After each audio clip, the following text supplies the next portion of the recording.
All right, are you a super optimized failure? So I'm going to try and make a shorter video today. We're going to see how it goes. Rather than over explaining as I usually do, because I have a lot to talk about, I just want to kind of go over some bullet points and make it a bit shorter, see how it goes. So first things first, you might be a super big brain, optimal, complicated, sciencey programming guy. Everything you do is backed by science and the newest, most updated studies in theory. But when you put it into practice, your gains aren't necessarily optimal. The program on paper is, the gains are not. And I think Dorian Yates put it best when he says, have you been training for a few months and everything else created equal? Your calorie surplus, your sleep is there. Have you been making very good gains? No? Well, then what you're doing isn't optimal. It could be perfectly optimal on paper, but if you haven't seen serious gains, then it's not optimal for you. Ultimately, I think a lot of this is marketing hype and gatekeeping. They will shill to you the idea that you cannot build that much muscle that quickly.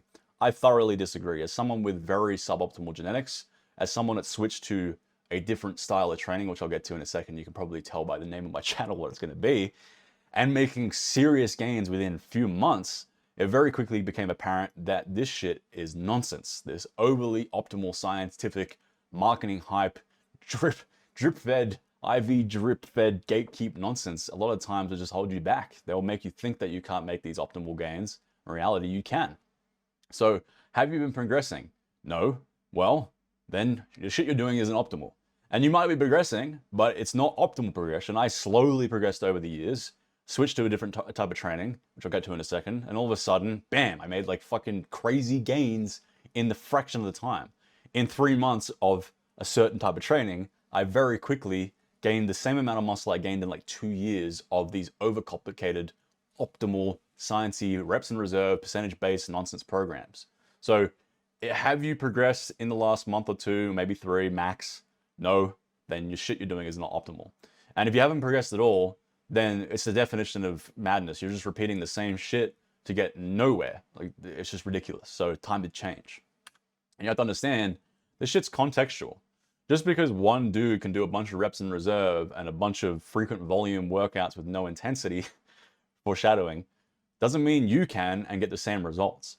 A Sergio Oliva or a Ronnie Coleman or a genetic elite or a steroid user can get far more results than us naturals with average to suboptimal genetics from reps in reserve and a bunch of fluff and pump garbage.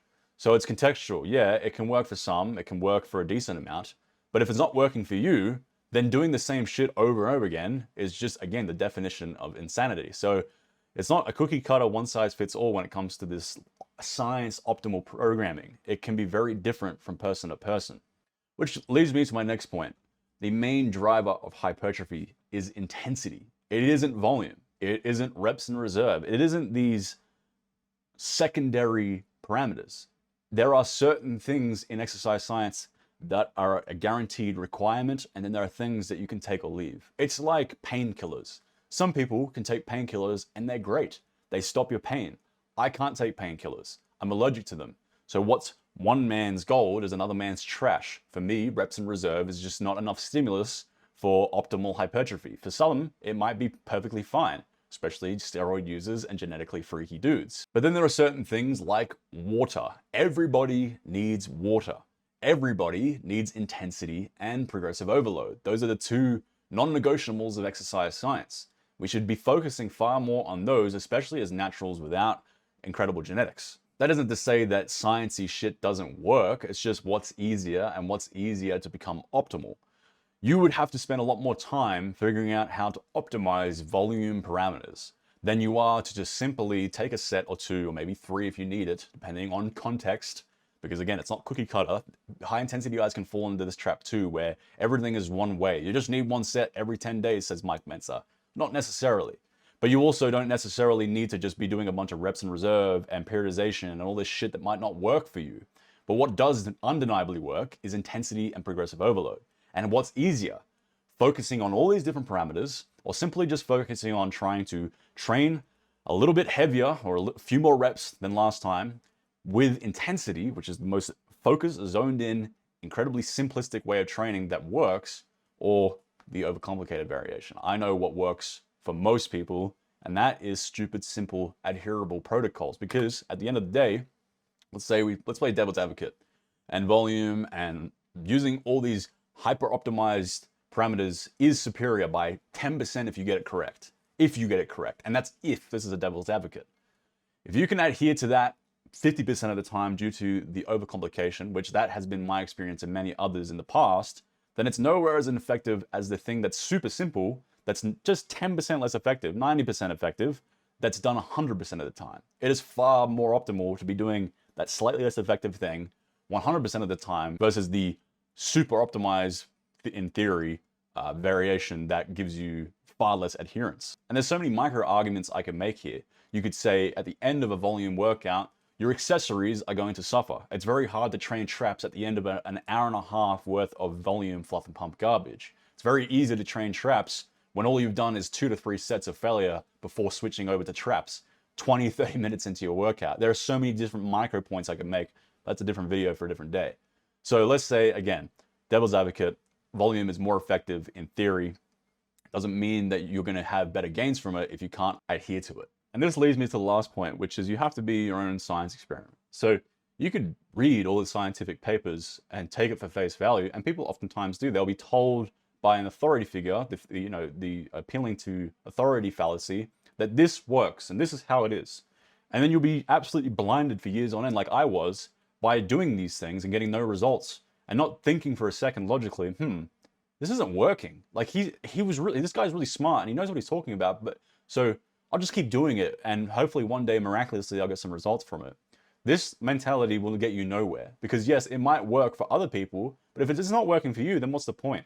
So you have to take a piece of information in life in general, but in an exercise science context, you have to take a piece of information that may or may not be true because there are some laws, again, in exercise science that are true. You need intensity and you need progression. This is a no-brainer. If someone tells you that, they're right. It's like saying that the sky is blue. Yes, indeed, it is blue. However, if you get a slightly more vague piece of information and someone says this works and everyone else saying it works, cool.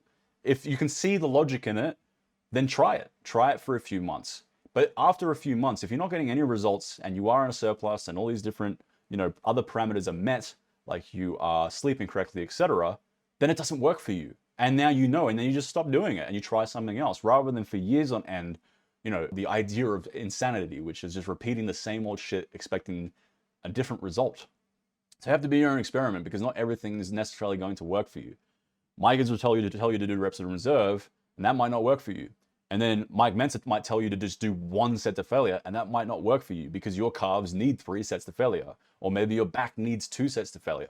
Or maybe your neck only needs 1 set with reps in reserve. I started getting gains in the back of my neck, for example, by doing a set of reps in reserve because it was so unadapted and so potentially risk prone that I couldn't train it to failure. And then I found out, wow, I'm training my neck 1 set with reps in reserve and it's getting plenty of gains. That's crazy.